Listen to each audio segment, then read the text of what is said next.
Miss miss miss একগাদা মিসে ভারতের সাথে draw করল বাংলাদেশ। তবে বাংলাদেশ আজ দেখিয়ে দিয়েছে তারা কম না। বাংলাদেশের দর্শকরা দেখিয়ে দিয়েছেন তারা কেমন জ্বলে উঠতে পারেন। এফসি এশিয়ান কাপের বাছাই পর্বে ভারতের বিপক্ষে সাউথ এশিয়ার ক্লাসিকোতে মাঠে নামে বাংলাদেশ। ভূপৃষ্ঠ থেকে 4000 ফুটের বেশি উচ্চতায় শিলংয়ের মাঠে ম্যাচের শুরু থেকেই ডমিনেন্স শুরু করে বাংলাদেশ।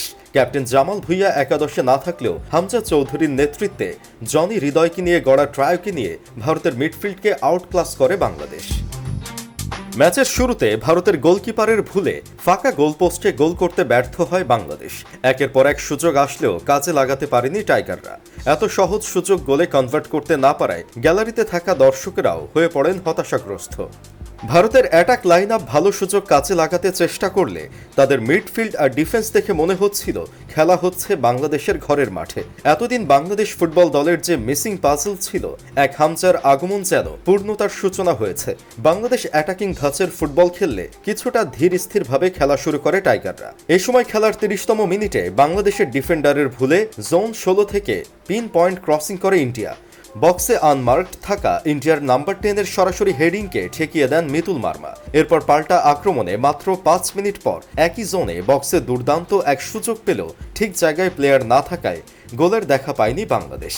হাভিয়ার ক্যাভেরার 4 জন ডিফেন্ডার, 3 জন মিডফিল্ডার ও 2 জন স্ট্রাইকার নিয়ে মাঠে নামলেও ক্যাভেরার ট্যাকটিক্সের তুরুপের তাস ছিল ফলস 9-এর শ্যাডো রানার নাম্বার 10 রোল প্লে করা মুরসালিন। ক্যাভেরার প্ল্যান কাজে লাগিয়ে মিডফিল্ডে কন্ট্রোল পেলেও ফরওয়ার্ডদের একের পর এক মিসে সহজ সুযোগ মিস করতে থাকে বাংলাদেশ।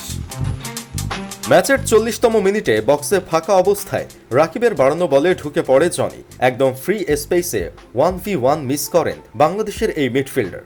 শুরু থেকে সহজ সুযোগ কাজে লাগাতে পারলে হাফ টাইমের আগে মিনিমাম 3 গোলের লিড ধরে রাখতে পারত লাল সবুজেরা। সেকেন্ড হাফে শুরু থেকে কিছুটা গোছানো ফুটবল খেলতে থাকে দুই দল। কিছুটা স্লো বিল্ড আপে 4-3-3 ফরমেশনে ম্যাচ দখলে নিতে থাকে ভারত। কিন্তু বাংলাদেশের অ্যাটাকারদের ভুল পাসিং ও বোঝাপড়ার অভাবে একাধিক চান্স ক্রিয়েট করে ভারত। কিন্তু হামজা চৌধুরীর ডিপ লাইনে নেমে এসে পঞ্চম ডিফেন্ডারের মতো ক্লিয়ারেন্স ও সুনীল ছেত্রীকে টাইট মার্কিং আর ইন্টারসেপ্টে বারবার রেহাই পেয়েছে বাংলাদেশ। তবে হামজা ডিফেন্সে নেমে আসায় অ্যাটাকে লিঙ্ক আপ করতে ব্যর্থ হচ্ছিল বাংলাদেশ। কয়েকবার লং বলে রাকিবের সামনে গোল চান্স ক্রিয়েট করার সুযোগ থাকলেও ব্যর্থ ছিল বাংলাদেশের স্ট্রাইকার।